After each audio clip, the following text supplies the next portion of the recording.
They called me useless, until a stranger discovered the gift that made them beg. They called me broken. They said I would never matter. They laughed when I spoke. They rolled their eyes when I tried. But the same people who pushed me aside were the same ones standing in line, begging for my help. This is my story. The girl everyone rejected, until the world discovered my hidden treasure. And when they finally saw my worth, it was too late.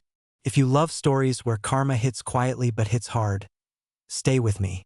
Because this story is about patience, about power, and about a gift so rare, no one saw it coming. My name is Zarila Quinn. When this started, I was 16. Thin, quiet, always sitting in the back of the classroom like I was trying to disappear. People said I was slow, not because I failed tests, but because I didn't react like everyone else. When kids laughed, I didn't. When they whispered, I heard everything. When teachers asked questions, I waited too long before answering. So they labeled me weird, useless, not stable. Even my aunt, the woman raising me, would sigh loudly and say, I don't know what's wrong with you. After a while, I stopped trying to explain, because every time I did, they misunderstood me more. What nobody knew was this: I could remember anything I heard. Not just remember, replay it. Every sound, every word, every tone. If you spoke one sentence near me 3 years ago, I could repeat it back exactly. The way your voice cracked, the way you cleared your throat, even the background noise. But when I tried to show it once in 5th grade, my teacher thought I was mocking her. The kids laughed, so I buried my gift. I stopped speaking in class. I stopped answering questions. I let them believe I was empty, because sometimes it hurts less to be called useless than to be misunderstood. One afternoon, during a school talent tryout, my classmate Brennick Shaw grabbed the mic. He was loud, popular, always smirking. He pointed at me in the audience and said, maybe she can come up here and show us how to stare at walls. The room exploded in laughter. I didn't cry. I didn't run. I just looked at him and softly said, October 12th, 8:42 a.m. You told your friend you cheated on your math final. The room went silent. Brennick froze. I continued, my voice steady.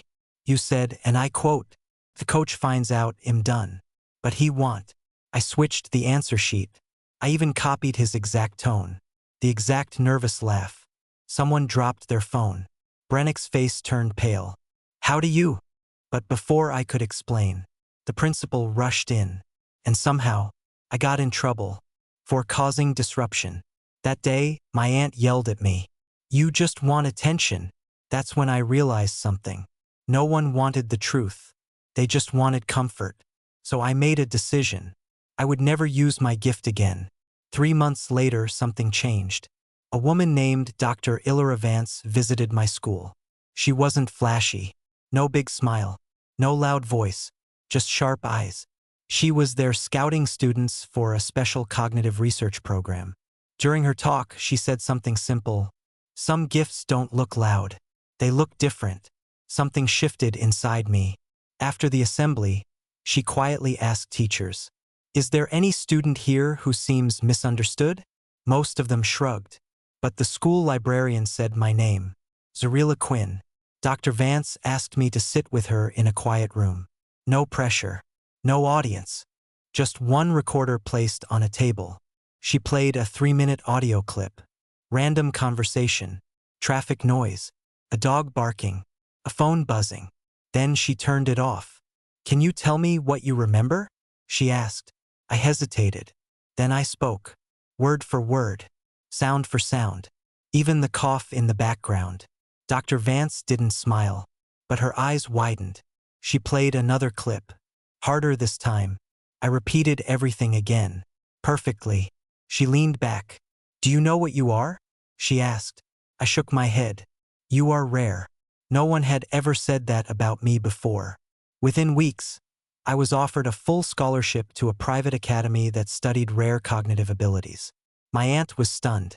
The same teachers who ignored me were suddenly proud. The principal who punished me now called me exceptional. Brennick avoided eye contact. But hey, race where the revenge begins. Dr. Vance didn't just see talent. She saw potential. My ability wasn't just memory. It was forensic-level auditory recall. I could help solve cases, detect lies, identify altered recordings.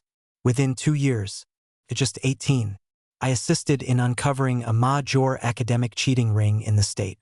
And guess whose name showed up in the investigation files? Brennick Shaw.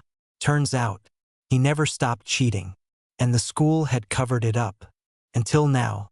And guess who reviewed the audio evidence? Me. I didn't smile when Brennick's scholarship was revoked. I didn't celebrate. I simply handed in my report. Calm, accurate, unshakable. 3 years later, I returned to my old school. Not as a student, but as a keynote guest speaker. The same auditorium, the same stage, the same seats. Only this time, everyone was silent. I stood at the podium, confident, steady, no longer shrinking. My aunt sat in the front row, eyes red. Teachers shifted in their chairs. And Brennick? He was there too, working part-time as an assistant coach. Life had humbled him. I looked across the room and said, "Some of you once thought I was unstable. But I was never unstable." I looked directly at Brennick. "You just didn't understand what you couldn't control." The room held its breath. Then I said the line that sealed everything. Never call someone useless just because their gift scares you. No yelling, no drama, just truth. And this time, no one laughed. Sometimes the world rejects what it doesn't understand. Sometimes your gift won't look loud. It won't look popular. It won't look normal. But that doesn't mean it isn't powerful. I was never broken. I was just rare. And rare things are always overlooked until they become priceless. If the story moved you, comment hidden treasure. And remember, the quiet ones you ignore today might be the ones holding your future tomorrow. And when that day comes, make sure you weren't the reason they had to rise alone.